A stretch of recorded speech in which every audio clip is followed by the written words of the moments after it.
وَلَقَدْ يَسَّرْنَا الْقُرْآنَ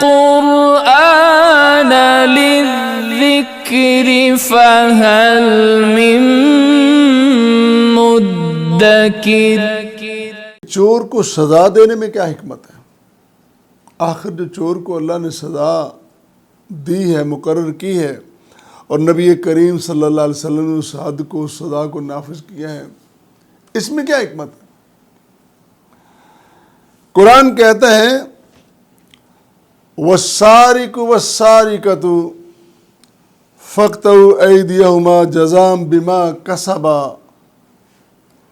نَكَالًا مِّنَ اللَّهِ وَاللَّهُ عَزِيزٌ حَكِيمٌ۔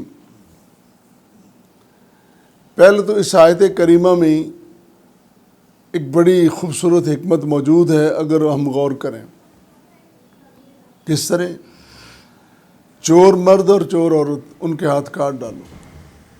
کیوں؟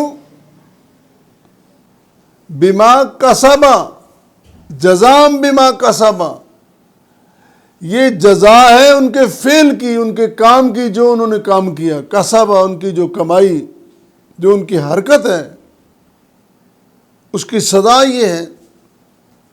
دوسرا، نکالا من اللہ، یہ عبرت کا نشان بنانا، یہ عبرتناک سزا دینا، یہ اللہ کی طرف سے ہے۔ اتنی بڑی سزا کہ ایسے شخص کو ایک مثال بنا دو تاکہ اس کے بعد کوئی دوسرا بندہ ایسی جرت نہ کرے۔ پھر یہ اتنا کبھی کام ہے، نبی کریم صلی اللہ علیہ وسلم نے فرمایا یہ کام تو لعنتیوں کا کام ہے، ملعون شخص کا کام ہے۔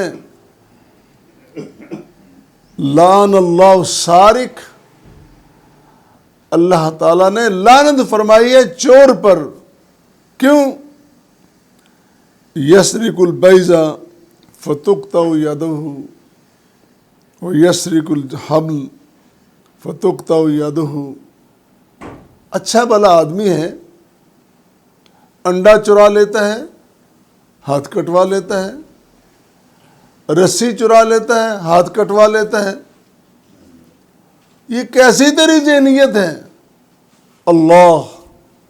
اللہ بھی حکیم، نبی بھی حکیم، نظام بھی حکیمانہ، اور بڑی حکمت بیان فرمائی ہے کہ انسان اپنی سطح سے جب گرتا ہے، کس جگہ جا کے وہ گرتا اور پہنچتا ہے، مقام کتنا بڑا، اور جب وہ گرنے پہ آتا ہے تو پھر وہ لعنتیوں والا، ملعونوں والا کام کرتا ہے۔ اور پھر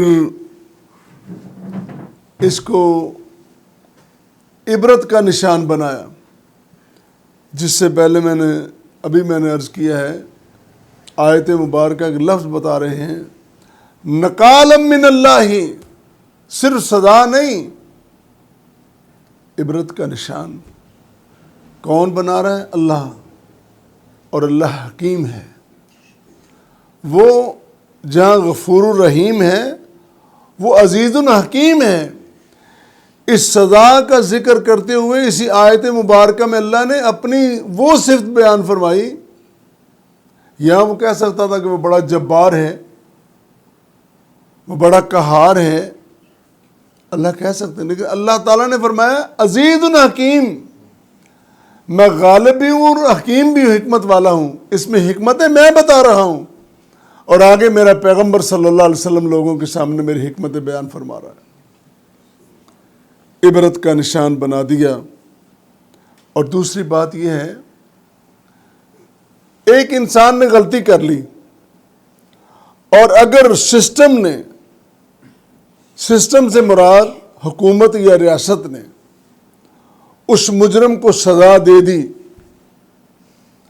ایک تو یہ مجرم کو سزا مل گئی، اپنے کیے کی سزا اس نے پا لی، دوسرے اس کو نشان عبرت بھی بنا دیا۔ تیسری بات یہ ہے کہ اب وہ سزا ملنے کے بعد پاک ہو گیا، اس کی طہارت ہو گئی۔ نبی کریم صلی اللہ علیہ وسلم نے یہاں جو الفاظ بیان فرمائے ہیں،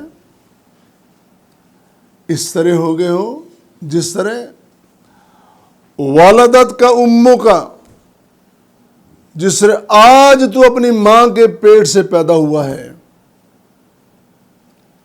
کب؟ جب انسان اپنا جرم قبول کر لے اور اپنے آپ کو حدود اللہ کے لیے، حد کے نفاذ کے لیے، سزا کے لیے پیش کر دے۔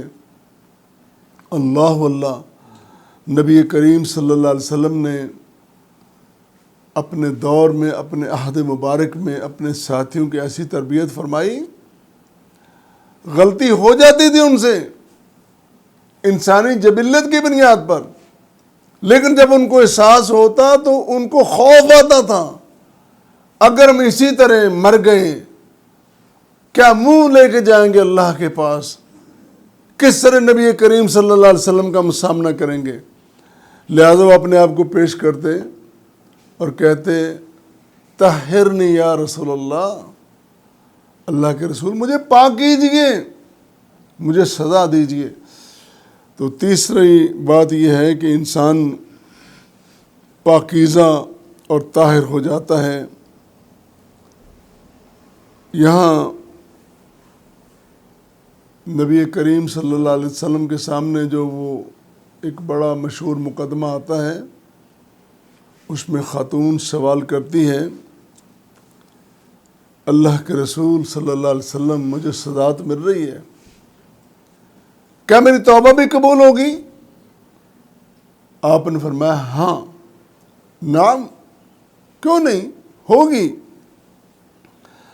انت الیوم من خطیئتک کیوم ولدت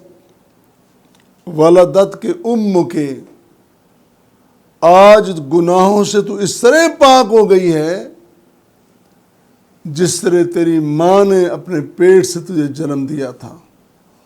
اللہ اللہ۔ اس روایت کو امام احمد نے بیان کیا اپنی مسند میں، اور مفسرین نے اپنی تفسیروں میں اس کا ذکر کیا ہے۔ اور ان تین بڑی باتوں کے بعد، تین حکمتوں کے بعد، ایک بہت بڑی اور حکمت اس میں یہ ہے، ایک اچھا سسٹم چل رہا ہے انسانی نظام کا، معاشرے کا، اس میں غلط کام ہوتا ہے،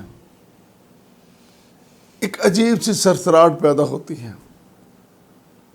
لیکن جب مجرم کو سزا مل جاتی ہے، معاشرے میں امن ہوتا ہے، معاشرہ تحفظ محسوس کرتا ہے، سیکیورٹی محسوس کرتا ہے، سیکیور محسوس کرتا ہے۔